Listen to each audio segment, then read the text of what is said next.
नमस्कार विद्यार्थी मित्रांनो, माझं नाव सुहास भिसे.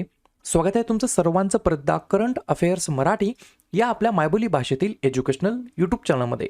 विद्यार्थी मित्रांनो, आज आहे 2 डिसेंबर 2025. आजच्या दिवसाचे जेवढेही चालू घडामोडीचे महत्त्वाचे टॉप प्रश्न बनत असतील ते सर्व प्रश्न आपण या व्हिडिओच्या माध्यमातून पाहणार आहोत. तरी सर्वप्रथम आपण जर नवीन असाल, पहिल्यांदा या चॅनलवरील व्हिडिओ पाहत असाल तर चॅनलला या ठिकाणी अवश्य सबस्क्राईब सुद्धा करून घेऊ शकता. ठीक आहे, चला तर मग आपण आजच्या व्हिडिओला सुरुवात करूया. त्या अगोदर कालच्या व्हिडिओमध्ये जो काही शेवटचा प्रश्न विचारला होता त्या प्रश्नाचं उत्तर जाणून घेऊया. काय होता प्रश्न? शेतकऱ्यांच्या सक्षमीकरणासाठी रायत मिकोसम हा जो काही इनिशिएटिव्ह आहे, उपक्रम आहे, तो कोणत्या राज्य सरकारने सुरू केलेला आहे? तर बऱ्याच विद्यार्थी मित्रांनी अगदी योग्य उत्तर टाईप करून सांगितलं आहे. पर्याय क्रमांक सी आंध्र प्रदेश हे या प्रश्नाचं योग्य उत्तर असणार आहे, ज्या राज्य सरकारने या ठिकाणी शेतकऱ्यांच्या सक्षमीकरणासाठी रायत मिकोसम नावाचा उपक्रम या ठिकाणी सुरू केलेला आहे. क्लिअर? आता पाहूया विद्यार्थी मित्रांनो, प्रश्न क्रमांक पहिला. टोटल संपूर्ण व्हिडिओमध्ये 12 प्रश्न असतील. सुरुवातीपासून शेवटपर्यंत व्हिडिओ प्रामाणिकपणे पाहण्याचा प्रयत्न करा. एक एक प्रश्न महत्त्वाचा आहे, तुम्ही कोणत्याही परीक्षेची तयारी करा. प्रश्न क्रमांक पहिला काय आहे? भारताच्या पहिल्या मानवयुक्त खोल समुद्रातील पाणबुडी मोहिमेचे नाव काय आहे? तर प्रश्न क्रमांक पहिल्याचं योग्य उत्तर आहे पर्याय क्रमांक डी, समुद्रयान हे या प्रश्नाचं योग्य उत्तर असणार आहे. तर समुद्रयान असं या ठिकाणी भारताच्या पहिल्या मानवयुक्त खोल समुद्रातील पाणबुडी मोहिमेचं नाव आहे.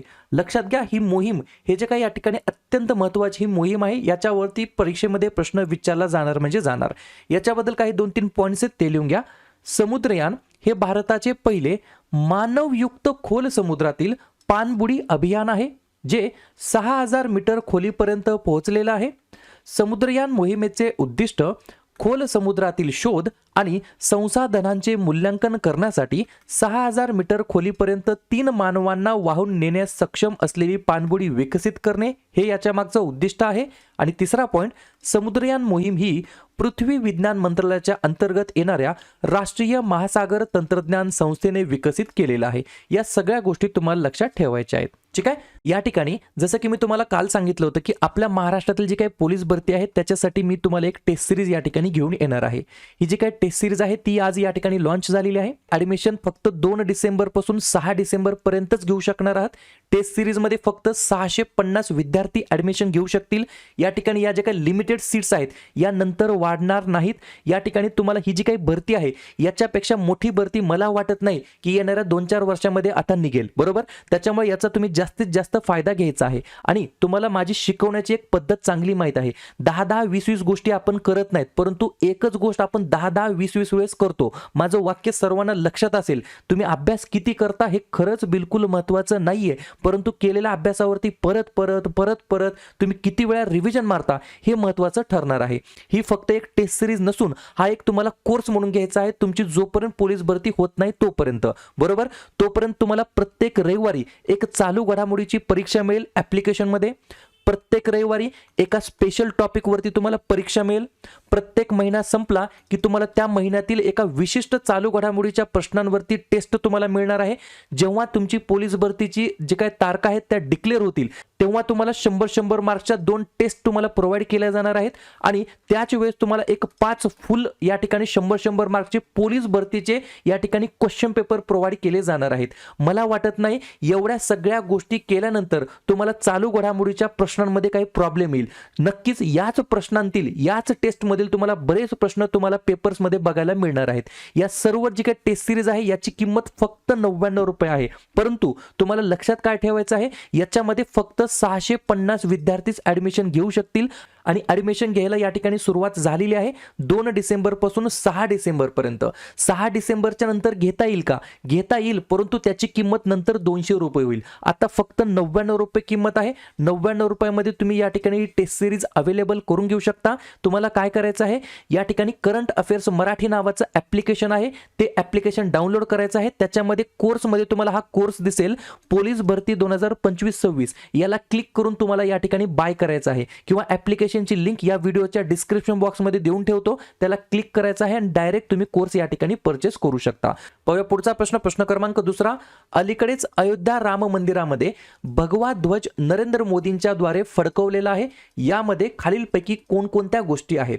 2 नंबरच्या प्रश्नाचं योग्य उत्तर आहे पर्याय क्रमांक डी, वरील सर्व. कोण कोण? तर पर्याय क्रमांक ए ओम याच्यामध्ये आहेत, पर्याय क्रमांक बी सूर्यदेव याच्यामध्ये आहेत, पर्याय क्रमांक सी कोविदार वृक्ष याच्यामध्ये आहेत. या तीनही कलाकृती याच्यामध्ये या ठिकाणी मेन्शन करण्यात आलेल्या आहेत. वरील सर्व ए बी आणि सी याच्यामध्ये या ठिकाणी बघायला मिळत आहेत. याच्याबद्दल 2-3 पॉईंट्स आहेत, ते लिहून घ्या. जर तुम्हाला असं विचारलं ध्वजारोहण कोणी केलेलं आहे, तर पंतप्रधान नरेंद्र मोदी यांच्या हस्ते. केव्हा केला आहे? तर 25 नोव्हेंबर 2025 रोजी विवाह पंचमीच्या शुभ मुहूर्तावर. आणि ध्वजाची वैशिष्ट्ये काय आहेत? तर या भगव्या ध्वजावरती ओम, सूर्यदेव आणि कोविदार वृक्ष या चिन्हांची कोरीव कामं या ठिकाणी केलेली आहेत. या गोष्टी महत्त्वाच्या आहेत परीक्षेच्या दृष्टिकोनातून. पुढचा प्रश्न, प्रश्न क्रमांक 3. आणि हा तुम्हाला माझा स्वभाव माहिती आहे, या ठिकाणी जो काही कोर्स आपण या ठिकाणी लॉन्च केला आहे फक्त चालू घडामोडीसाठी, हा प्रत्येकानं घ्यावं याच्यासाठी कंपल्शन नाहीये. तुम्ही टेस्ट सिरीज घेणं हे महत्त्वाचं नसतं. तुम्ही ती टेस्ट सिरीज घेऊन या ठिकाणी त्या टेस्ट सिरीजची प्रॅक्टिस किती वेळा करता, प्रश्नांचा सराव तुम्ही किती वेळा करता, हे सगळ्यात जास्त महत्त्वाचं आहे. बरोबर का नाही? त्याच्यामुळे डिस्क्रिप्शन बॉक्समध्ये लिंक आहे, त्या लिंकला क्लिक करून तुम्ही टेस्ट सिरीज परचेस करू शकता. 3 नंबरचा प्रश्न लिहून घ्या. भारतीय सैन्याने पहिल्यांदाच कोणत्या परदेशी मिशनच्या शहीदांना अधिकृत श्रद्धांजली वाहण्याचा निर्णय घेतलेला आहे एका ऑपरेशनच्या द्वारे? तर पर्याय क्रमांक बी ऑपरेशन पवन नावाचं ऑपरेशन आहे. त्याद्वारे भारतीय सैन्याने फॉर द फर्स्ट टाइम परदेशी मिशनच्या शहीदांना अधिकृत श्रद्धांजली वाहण्याचा निर्णय घेतलेला आहे. प्रश्न आहे ऑपरेशन्स बद्दल. तर बाकीचे जे काही वेगवेगळे ऑपरेशन्स होत असतात त्याचे उद्देश काय आहेत, ते कोठे होत असतात, त्याच्यावरती चर्चा करूया. मिशन मौसम आहे जम्मू काश्मीरच्या अंतर्गत रडार बसवण्यात आला आहे या ऑपरेशनच्या अंतर्गत, ज्या ठिकाणी याचा उद्देश आहे अचूक हवामान अंदाज मिळवणे. ऑपरेशन राहत, भारतीय सैन्याने या ऑपरेशन राहतच्या अंतर्गत पंजाब, हिमाचल प्रदेश आणि जम्मू काश्मीरमध्ये पुरामध्ये अडकलेल्या लोकांना वाचवण्यासाठी हे ऑपरेशन केलेलं होतं. ऑपरेशन हायची 6 हे CBI द्वारे आंतरराष्ट्रीय सायबर गुन्ह्यांच्या विरोधात केलेलं होतं. ऑपरेशन फायर ट्रेल भारतामध्ये चीनी फटाक्यांची बेकायदेशीर तस्करी रोखण्यासाठी. ऑपरेशन व्हाईट कॉलड्रॉन गुजरात अंमली पदार्थ विरोधी अभियान होतं. आणि ऑपरेशन पवन परदेश मोहिमेतील शहीदांना भारतीय सैन्याकडून अधिकृत श्रद्धांजली वाहण्यासाठी हे ऑपरेशन राबवण्यात आलेलं होतं. पुढचा प्रश्न, प्रश्न क्रमांक 4. एकदिवसीय सामन्यामध्ये सर्वात जास्त शतक करणारे खेळाडू मध्ये अव्वल खेळाडू कोणता आलेला आहे? तर पर्याय क्रमांक ए विराट कोहली हे या प्रश्नाचं योग्य उत्तर असणार आहे. तर विराट कोहली या ठिकाणी अव्वल स्थानी आले आहेत. विराट कोहलीने जवळपास 52 या ठिकाणी शतके केलेली आहेत. 2 नंबरला आहेत सचिन तेंडुलकर यांनी जवळपास 51 या ठिकाणी शतके केलेली आहेत. 3 नंबरला आहेत रोहित शर्मा यांनी जवळपास 33 या ठिकाणी शतक केलेले आहेत एक दिवसीय सामन्यामध्ये. आणि 4 नंबरला आहेत रिकी पॉन्टिंग यांनी जवळपास या ठिकाणी 20 शतके केलेले आहेत एक दिवसीय सामन्याच्या कॅटेगरीमध्ये. क्लिअर?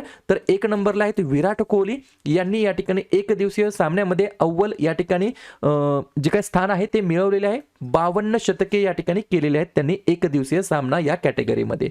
पुढचा प्रश्न, प्रश्न क्रमांक 5. दरवर्षी राष्ट्रीय प्रदूषण नियंत्रण दिवस केव्हा साजरा करण्यात येत असतो? 5व्या नंबरच्या प्रश्नाचं योग्य उत्तर आहे पर्याय क्रमांक डी आजच्याच दिवशी. दरवर्षी 2 डिसेंबरला आपण या ठिकाणी राष्ट्रीय प्रदूषण नियंत्रण दिवस म्हणून साजरा करतो. या दिवसाचा मागचा मुख्य उद्देश काय आहे? तर प्रदूषणामुळे होणाऱ्या धोक्यांबद्दल जागरूकता निर्माण करणे आणि औद्योगिक सुरक्षा उपायांना प्रोत्साहन देणे हा याच्या मागचा मेन पर्पज आहे. 2025 ची थीम काय आहे या दिवसाची? तर sustainable living for a greener future. बरोबर? याच दिवशी अजून 2 दिवस आहेत. गुलामगिरीच्या निर्मूलनासाठी आंतरराष्ट्रीय दिवस आणि जागतिक संगणक साक्षरता दिवस. या सगळ्या गोष्टी तुम्हाला लक्षात ठेवायच्या आहेत. ठीक आहे. प्रश्न आहे महत्त्वाच्या दिवसाबद्दल. तर लगेच काय करूया, डिसेंबर महिन्यातील जेवढेही महत्त्वाचे दिवस असतील त्याच्यावरती आपण एकदा चर्चा करूया. लिहून घ्या. 1 डिसेंबरला जागतिक एड्स दिवस, 2 डिसेंबरला राष्ट्रीय प्रदूषण नियंत्रण दिवस, गुलामगिरीच्या निर्मूलनासाठी आंतरराष्ट्रीय दिवस आणि जागतिक संगणक साक्षरता दिवस. 3 डिसेंबरला जागतिक दिव्यांग दिवस आणि राष्ट्रीय वकील दिवस. 4 डिसेंबरला भारतीय नौदल दिवस आणि आंतरराष्ट्रीय चित्ता दिवस. 5 डिसेंबरला आंतरराष्ट्रीय स्वयंसेवक दिवस आणि जागतिक माती दिवस. 6 डिसेंबरला महापरिनिर्वाण दिवस. 7 डिसेंबरला सशस्त्र सेना ध्वज दिवस आणि आंतरराष्ट्रीय नागरी विमान वाहतूक दिवस. 9 डिसेंबरला आंतरराष्ट्रीय भ्रष्टाचार विरोधी दिवस. 10 डिसेंबरला मानवी हक्क दिवस आणि अल्फ्रेड नोबेल यांची पुण्यतिथी. 11 डिसेंबरला आंतरराष्ट्रीय पर्वत दिवस आणि युनिसेफ दिवस. 14 डिसेंबरला राष्ट्रीय ऊर्जा संवर्धन दिवस. 16 डिसेंबरला विजय दिवस. 18 डिसेंबरला भारतातील अल्पसंख्याकांचा हक्क दिवस. 19 डिसेंबरला गोवा मुक्ती दिवस. 20 डिसेंबरला आंतरराष्ट्रीय मानव एकता दिवस. 22 डिसेंबरला राष्ट्रीय गणित दिवस. 23 डिसेंबरला किसान दिवस. 24 डिसेंबरला राष्ट्रीय ग्राहक हक्क दिवस आणि 25 डिसेंबरला भारतामध्ये सुशासन दिवस म्हणून आपण साजरा करतो. क्लिअर. पुढचा प्रश्न, प्रश्न क्रमांक 6. ऑपरेशन सागर बंधू कोणत्या देशाने राबवलेले ऑपरेशन आहे? तर पर्याय क्रमांक सी, आपला प्यारा भारत देश हे या प्रश्नाचं योग्य उत्तर असणार आहे. तर भारताने ऑपरेशन सागर बंधू नावाचं ऑपरेशन केलं, ज्याच्या अंतर्गत श्रीलंका देशाला या ठिकाणी या ऑपरेशनच्या अंतर्गत मदत करण्यात आली. चक्रीवादळ आलं होतं दितवाह नावाचं श्रीलंकेला, त्याच्यामुळे त्या देशाला या वादळाचा फटका बसलेला होता. त्याच्यामुळे या ठिकाणी भारताने मदत केलेली आहे. या ऑपरेशनच्या अंतर्गत नाव आहे सागर बंधू. भारतीय हवाई दलाचे C-130 विमानाने 12 टन या ठिकाणी मदत पाठवलेली आहे. सोबत INS विक्रांत आणि युद्धनौका INS उदयगिरीने देखील या ठिकाणी मदत पाठवलेली आहे. ठीक आहे. पुढचा प्रश्न, प्रश्न क्रमांक 7. भगवान श्री रामाची सर्वात उंच मूर्ती कोणत्या राज्यामध्ये स्थापन करण्यात आलेली आहे? 7व्या नंबरच्या प्रश्नाचं योग्य उत्तर आहे पर्याय क्रमांक बी, गोवा हे या प्रश्नाचं योग्य उत्तर असणार आहे. भगवान श्री रामांची सर्वात उंच मूर्ती या ठिकाणी स्थापन करण्यात आलेली आहे. या मूर्तीबद्दल काही पॉइंट्स आहेत ते लिहून घ्या. सर्वात पहिल्यांदा तुम्हाला असं विचारलं जाणार, या मूर्तीची एकूण उंची किती आहे? तर 77 फूट एकूण उंची आहे, ज्याच्यामध्ये 65 फूट आपल्या भगवान रामांची उंच मूर्ती आहे आणि 12 फुटांचा या ठिकाणी उंच चौथरा आहे. ठीक आहे. कांस्य धातूमध्ये ही निर्मित केलेली मूर्ती आहे. शिल्पकार आहेत राम सुतार. कोणत्या ठिकाणी आहे? तर जीवोत्तम मठ गोवा या ठिकाणी. मठाच्या 550व्या वर्धापन दिनानिमित्त मूर्तीची स्थापन करण्यात आली आहे आणि या ठिकाणी रामायण थीम पार्कचं देखील या ठिकाणी उद्घाटन करण्यात आलं आहे. या सर्व गोष्टी कुठे या ठिकाणी उद्घाटन करण्यात आल्या आहेत? तर गोवा राज्याच्या अंतर्गत. गोवा स्थापना झाली 30 मे 1987 ला. मुख्यमंत्री आहेत प्रमोद सावंत. राज्यपाल आहेत अशोक गजपती राजू. राजधानी आहे पणजी.